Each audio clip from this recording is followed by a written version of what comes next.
আমরা তো অনেক কিছু বাজি করে খাই। আজকে দেখা যাক আপনাদের মাঝে আমরা একটা বাজি নিয়ে আসছি, সেই বাজিটা কি আমাদের সাথে থাকবেন। আজকে আপনাদেরকে দেখাবো মূলা ভাজি কিভাবে করা হয়। মূলা ভাজির সাথে সিম নেওয়া হয়েছে, গাজর নেওয়া হয়েছে এবং দেশি মূলা নেওয়া হয়েছে। এগুলো আপনাদেরকে আমরা দেখাবো কিভাবে ভাজি করে। আমাদের সাথে থাকবেন, আমরা পরবর্তী ধাপে চলে যাচ্ছি। এবং আলুও দেওয়া হয়েছে। আমি এখন তেল দিয়ে নিলাম, পরিমাণ মতো তেল দিয়ে নিলাম, এক পিস বাটারও দিয়ে দিলাম। এখন ভাজিগুলো তুলে দিলাম।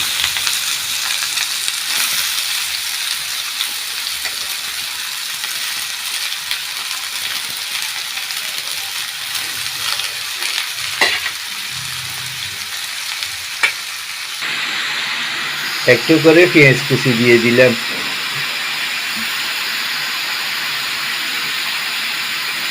তিনটা কাঁচামরিচ দিয়ে দিলাম। স্বাদ মতো লবণ দিয়ে দিলাম।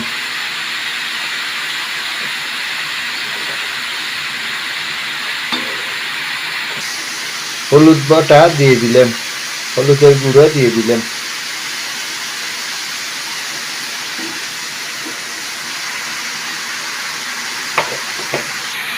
পরিমাণ মতো জিরে ধনিয়ার গুঁড়ো দিয়ে দিলাম।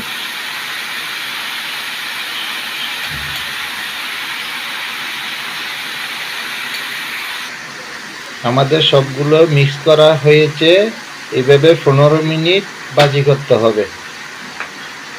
15 মিনিট সঠিকভাবে ভাজি করতে হবে। এখন আমাদের ভাজি হয়ে গেছে। আমরা এখন ধনিয়া পাতা দিয়ে দিলাম। শীতের দিনে গরম গরম ভাতের সঙ্গে এই ভাজিটা খেতে অনেক ভালো লাগে। আপনারা বাসায় এইভাবে ভাজি করে খাবেন।